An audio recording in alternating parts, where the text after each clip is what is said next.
మీ పేరండి? నా పేరు అనుమోల్ హరిబాబు అండి. ఎక్కడి నుంచి వచ్చారండి?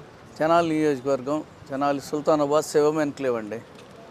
సార్ గవర్నమెంట్ ఉమ్మడి గవర్నమెంట్ వచ్చింది. ఎలా ఉంది సార్ పరిపాలన? కూటమి ప్రభుత్వం ప్రస్తుతం ఉన్న పరిస్థితుల్లో వారికి ఉన్నటువంటి నిధులకు అనుగుణంగా ప్రస్తుతం సమస్యలను అధిగమిస్తూ సంక్షేమాన్ని పరిపాలనని సమపాలన నడిపిస్తూ అద్భుతమైన పరిపాలన అందిస్తుంది.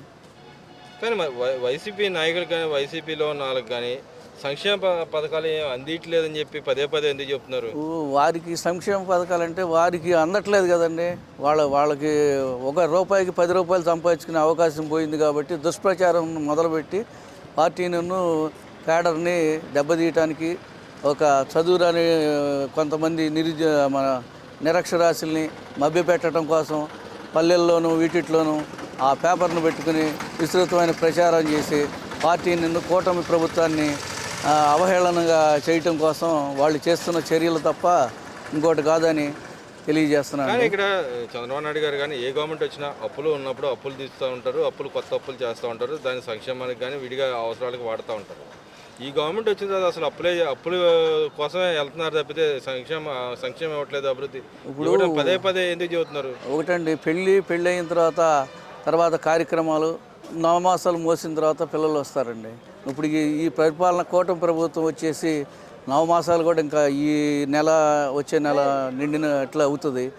వాళ్ళకి తర్వాత పైనుంచి నిధులు సక్రమ ఆర్థిక క్రమశిక్షణ పాటించడం, తర్వాత ఉన్న వనరుల్ని 3 రకాల పథకాలను ఇప్పటికే అమలు చేశారు. 3 సిలిండర్ల పథకం అమలు చేశారు. మరి లోటు బడ్జెట్తోనే మరి 3 నెలల వేరియర్స్తో పాటు 1000 రూపాయలు పెంచారు. వాళ్ళ ప్రభుత్వంలో 1000 రూపాయలు పెంచడం కోసం 4 సంవత్సరాలు 4.5 సంవత్సరాలు పట్టి గతాన్నంతా మర్చిపోయి ఈ రోజున ఈ విధంగా దుష్ప్రచారం చేయడం కరెక్ట్ కాదు. 3 పార్టీలు కూటమి ప్రభుత్వ పార్టీలన్నీ కూడా సమన్వయం చేసుకుని ఢిల్లీలో కానివ్వండి, ఇక్కడ రాష్ట్రంలో కానివ్వండి, పవన్ కళ్యాణ్ గారు కానివ్వండి, లోకేష్ గారు వీళ్ళందరి దీంతో సహాయ సహకారాలతో రాష్ట్రాన్ని పథకాలు ఇవ్వగలరా? ఇస్తారండి. ఎందుకు 100% చంద్రబాబు నాయుడు గారు చేస్తారండి. దాంట్లో నో డౌట్. ఆయన యొక్క ఆర్థిక క్రమశిక్షణ అలాంటిది, ఆయన యొక్క వ్యూహం అలాంటిది, ఆయన యొక్క పరిపాలన దక్షత అలాంటిది కాబట్టి మాకు అందరికీ దాని మీద నమ్మకం ఉంది.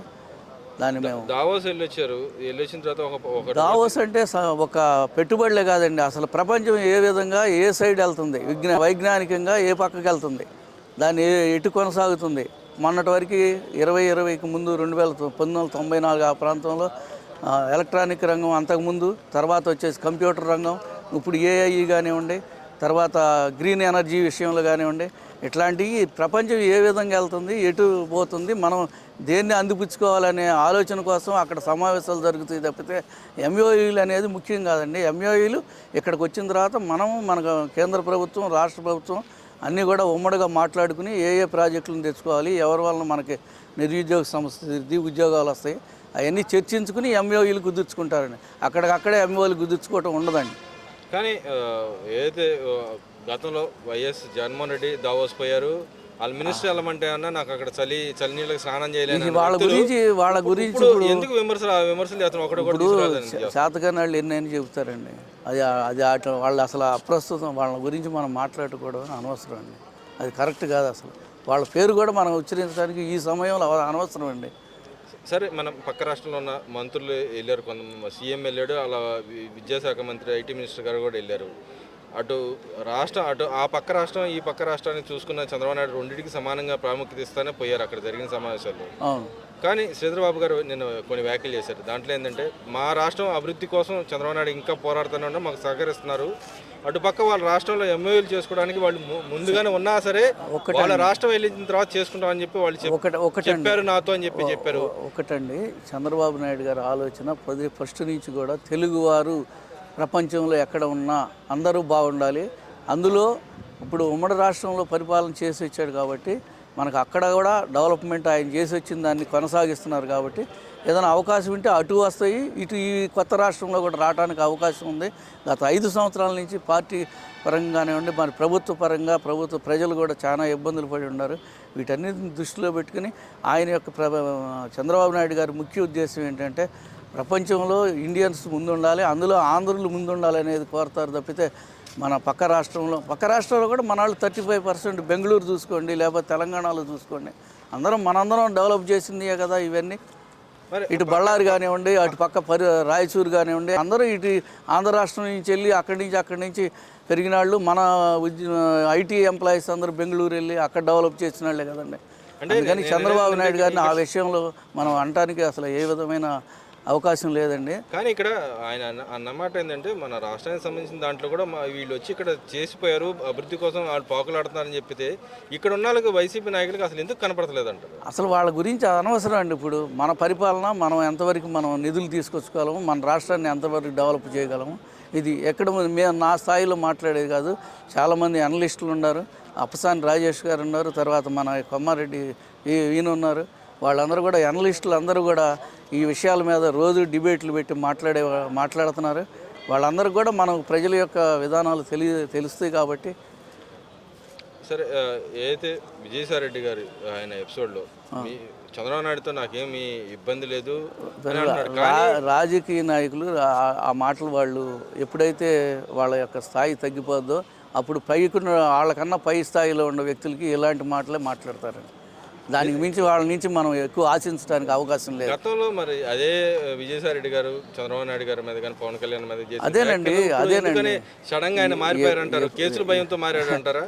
ఎప్పుడైతే ఒక స్థాయి కింద స్థాయికి జారిపోయిన తర్వాత ఆయనకన్నా పై స్థాయి ఉండాలని వాళ్ళని కలుపుకుని ఏదో నాకు ఆయనకి ఏమీ లేదు అనే మాటలు మాట్లాడిన మాటలు నేను మాట్లాడిన మాటలు తీసేయాలంటే తీసేయలేరు కదండి. అదేవిధంగా అట్లా వాళ్ళని కాపాడుకోవడం కోసం అనేక రకాలైన మాటలు చెబుతారండి. అంటే ఆ పార్టీలో నుంచి ఆయన రాజీనామా చేసిపోవడానికి ఆయనకి జగన్ గారికి ఇప్పుడు అది వారి యొక్క పార్టీ అంతర్గత విషయం అండి. దాన్ని మనం మాట్లాడటానికి మనకు అనవసరం. చంద్రబాబు నాయుడు గారు కూడా అదే చెప్పారు, వాళ్ళ యొక్క పార్టీ అంతర్గత విషయం కాబట్టి దాని గురించి మనం ఎక్కువ చర్చించాల్సిన అవసరం లేదు. బాబు గారి యొక్క దక్షత ఎలా ఉంటుందంటే, మనం ఆ 18 గంటలు 19 గంటలు కష్టపడి పనిచేసి రాష్ట్రాన్ని ఎంతవరకు ముందుకు తీసుకెళ్ళడం, ప్రతి ఒక్క అందివచ్చిన అవకాశాన్ని అందిపుచ్చుకుని ఎలా రాష్ట్రాన్ని ముందుకు తీసుకెళ్ళాలి. అయితే కొన్ని సమస్యలు చిన్న సమస్యలు వస్తున్నాయి, అవి ఎదుర్కొంటూ ఉన్నాం. వాటిని పార్టీ స్థాయిలో మాట్లాడుకుని అన్నీ కూడా సమస్యలను పరిష్కారం చేసుకుంటాం. అదేవిధంగా ఇప్పుడు మేము తెనాలి నియోజకవర్గంలో ఎమ్మెల్సీ ఆల్పాటి రాజేంద్ర ప్రసాద్ గారు ఎమ్మెల్సీ అభ్యర్థి, కూటమి అభ్యర్థిగా నిలబడుతున్నారు. నా వరకు నేనుగా ఒక 50 మన పట్టభద్రుల ఓట్లను చేర్చాను. నేను సింగిల్గానే ఒక 125 పార్టీ సభ్యత్వాలను కూడా చేర్పించాను. ఘనంగా చెప్పగలను. నేను గుండె మీద చేసుకుని పార్టీకి అందరం.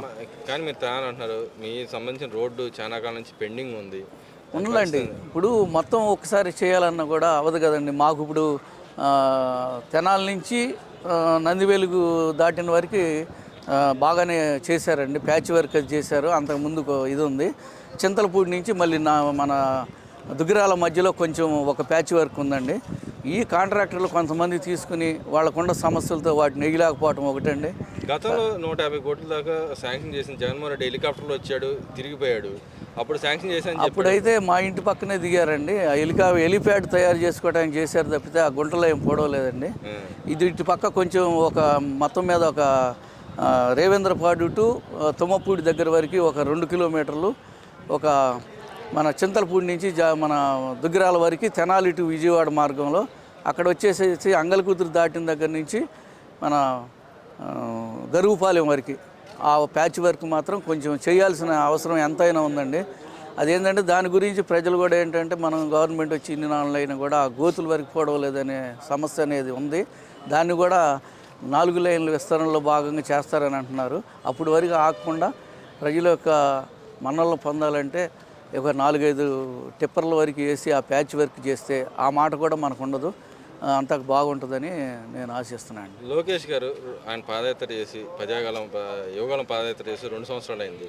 దాన్ని ఎలా చూస్తారు? ఇప్పుడు ఆయన మంత్రిగా దావోస్ పర్యటనలో ఆయన తిరిగిన వ్యవహారం కానీ మాట్లాడిన వ్యవహారం ఎలా చూస్తారు?